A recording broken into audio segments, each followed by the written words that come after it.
Bonjour à tous, nous allons lire Martine et les chatons.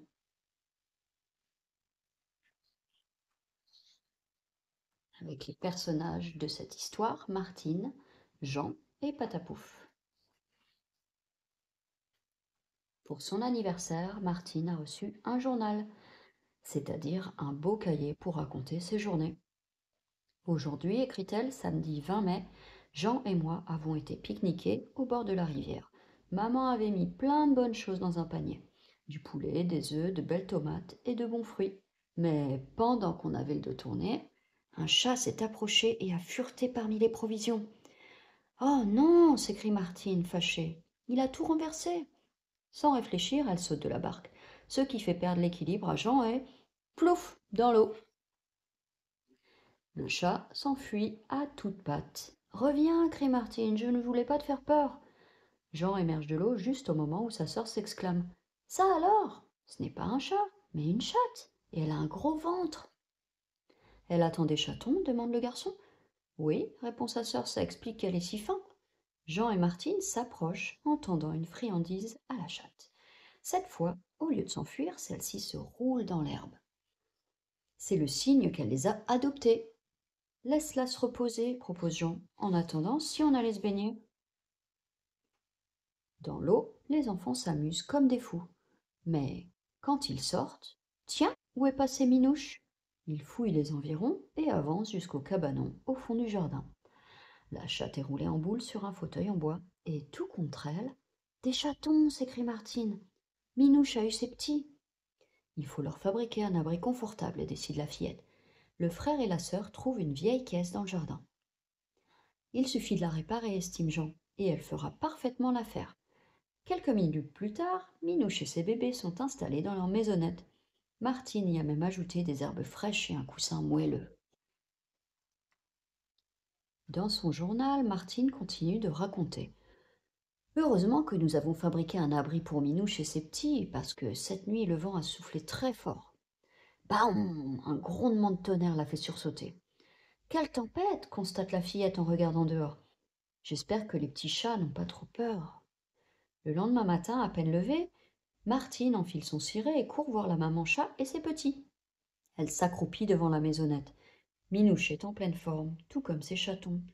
Ouf, soupire Martine. Patapouf observe la famille de chats avec tendresse. Lui aussi est rassuré.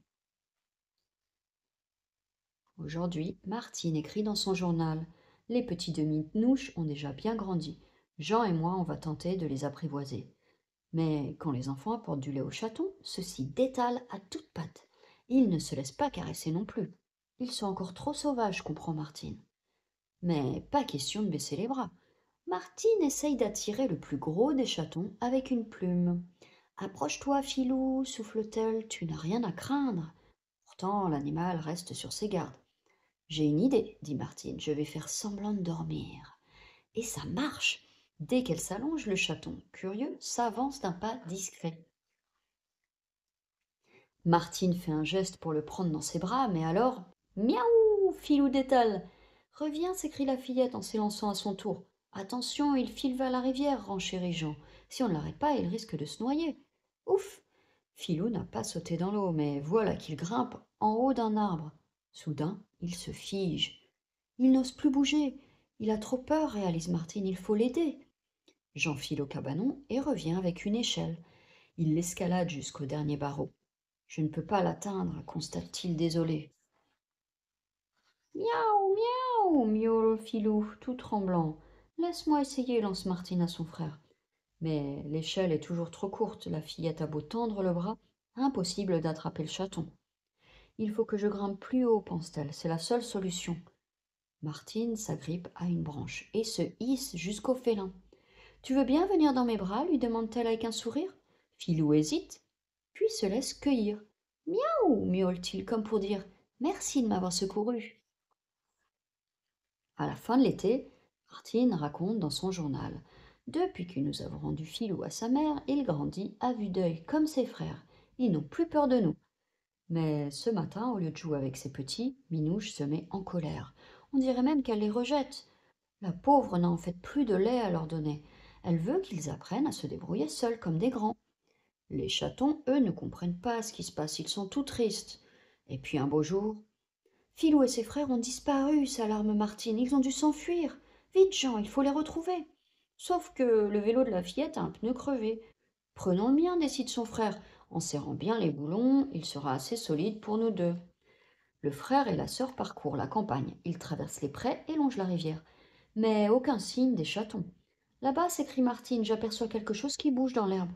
Ce n'est qu'un lièvre, soupire Jean. Continuons à chercher. Du haut de son tracteur, monsieur Martin appelle les enfants. Bonjour, ils sont à vous, ces chatons qui se promènent dans les maïs? Martine et Jean sont fous de joie. Les petits demi-nouches sont sains et saufs. En rentrant à la maison, Martine écrit dans son journal. Tout est bien qui finit bien. Le fermier a accepté d'accueillir les chatons à la ferme. Ils auront ici de quoi manger, de la paille chaude pour dormir et un tas de souris à attraper. Et voilà, c'est la fin.